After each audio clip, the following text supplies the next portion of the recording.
Nagbabalik po unang balita. Mga kapuso, isang boksingero ang namatay matapos ang title fight sa Manita, Davao del Sur. Habang dineklarang kampiyon ng kanyang featherweight fight, bigla lang daw natumba sa loob ng ring si Ermelito Jag Alim Jr. Agad dinala sa ospital ang boksingero pero binawian din siya ng buhay. Ayon sa tumingin na doktor, may pumutok daw na ugat sa ulo ni Alim na kanya ikinamatay. Handa namang magbigay ng pinansyal na tulong ang iba't ibang organisasyon sa larangan po ng boxing. Nagkwento ang isa sa mga nailigtas na mangingisda sa Magsingal, Ilocos Sur tungkol sa kanilang naranasan sa laot. Lunes daw ng madaling araw nang pumalaot sila at pagsapit daw ng Martes ng gabi, sumungit ang panahon at hinampas sila ng malaking alon na ikinasira ng makina ng kanilang bangka. Natuwa na raw sana sila nang makakita ng barkong may nakasulat na Hong Kong.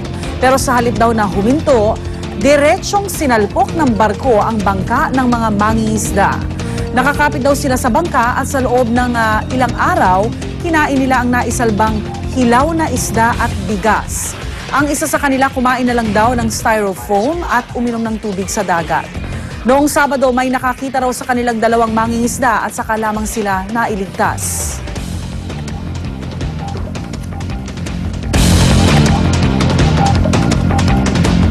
Mag-asawang Manny at Jinky Pacquiao balik Amerika na para ipagpatuloy ang bakasyon kasama po ang mga anak. Noong Sabado nga tumulak na papuntang Los Angeles sina Pacman at Jinky para sunduin ang kanilang mga anak. Pupunta kasi sila ng Israel at isang linggo mananatili roon para naman sa shoot ng pambasang kamo sa Hollywood action comedy film na Brass Knuckles. Co-star niya rito ang mayroon ding dugong Pilipinong si Rob Schneider. Kung kakayanin pa rin daw ng schedule, nais si Pacman na dali ng kanyang mag-anak para magbakasyon naman sa Europa. Pagbabalik sa bansa ang pamilya Pacquiao sa July 7.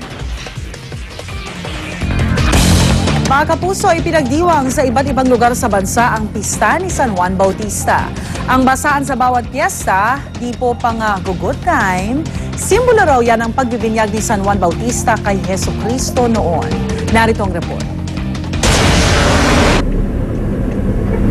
Tila umulan sakaling ito sa San Juan City. Di dahil sa bagyo, pero dahil sa kaliwat kanang basa ang naganap sa 115 kapistahan ng kanilang lungsod nitong linggo. Ang basaan sa Wata Wata Festival di raw pag-aaksaya ng tubig, kundi simbolo ng ginawang pagbibinyag ni San Juan Bautista kay Jesucristo noon. Sa kasiyahan, hindi nawala ang indakan habang nagbabasaan. At game na game dito si San Juan Mayor Gia Gomez habang tinatanggap ang imahe ng kanilang patron. Sa pista ni San Juan sa Dinalupihan, Bataan, tila bininyaga ng mga nasa prosesyon na ito. Armado naman ng tabo ang aling ito sa Samal, Bataan habang nambabasa ng mga dumaraan. Ang mga street dancer naman doon enjoy na enjoy sa pagsayaw habang binabasa. Panalangin at prosesyon ang alay ng mga taga-barangay San Juan sa Malolos, Bulacan para sa kapistahan ng kanilang patron. Noong bisperas ng piyesta raw nila ginawa ang basaan.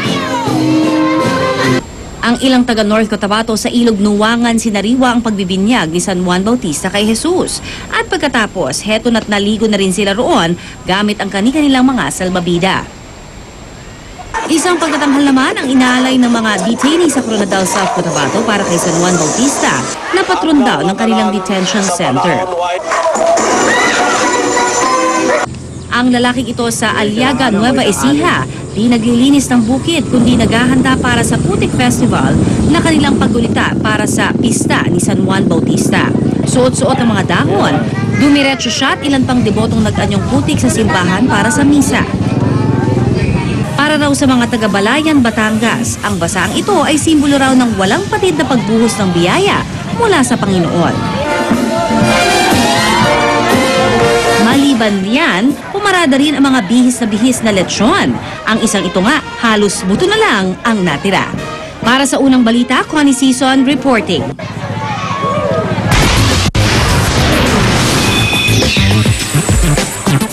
Producer and director Michael Bay nagbigay ng ilang detalye kaugnay ng 4th installment ng Transformer. Ayon sa report ng Hollywood TV, sinabi ni Bay na dadalhin nila sa ibang direksyon ang pelikula. Hindi raw ito magiging reboot dahil ayaw niyang isipin ng publiko na babaguhin nila ang buong storya ng movie franchise. Usap-usapang namang mas maliit ang budget para sa susunod na Transformers movie at mawawala na rin daw ang original stars ng pelikula. chika pa ako mamaya, kaya dyan lang kayo. Mga kapuso, ang president ng GMA Worldwide Incorporated at GMA Films na si Attorney Annette Gozon Abrugar, kinilala bilang isa sa Most Beautiful Moms for 2012 ng BC Magazine. Kabilang po ang litrato ni Attorney Gozon Abrugar sa 20 portraits na tampok sa isang 5-day exhibit sa isang mall sa Pasay. Kabilang din sa tinaguriang Beautiful Moms at Otis Dad sina Danica Soto, Miguel at Audrey Tan Zubiri, San Juan Vice Mayor Francis Zamora at si Paolo Abrera, ang asawa ng ating unang hirit host na si Suzy Abrera. Ikinararangal naman ni Attorney Gozon Abrugar na mapabilang sa pinakamagagandang ina sa bansa. Anyway, who's with you tonight? I see your husband. I believe na the role of any mom and dad is to be role models talaga. They have to see what kind of life their parents live. And given the fact nga that I'm a working mom, I make sure na the time I spend with them is talagang quality time. Hindi yung parang they're just there playing beside me or playing inside the room. But I have to make sure na talagang every minute that I spend with them is really quality time.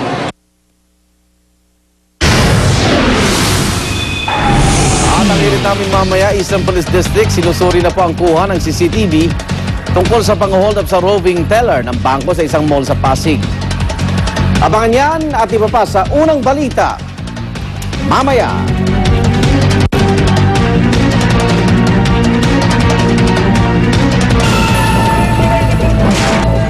Tatlong katao na iulat na dinala sa ospital habang di bababa sa 300 residente ng Barangay Santa Cruz, Quezon City ang nakaranas ng pagkahilo at hirap sa paghinga matapos tumagas ang kemikal na ammonia mula sa isang planta ng yelo noong Sabado. Habang inaayos umano ng ilang trabahador ng planta ang valve ng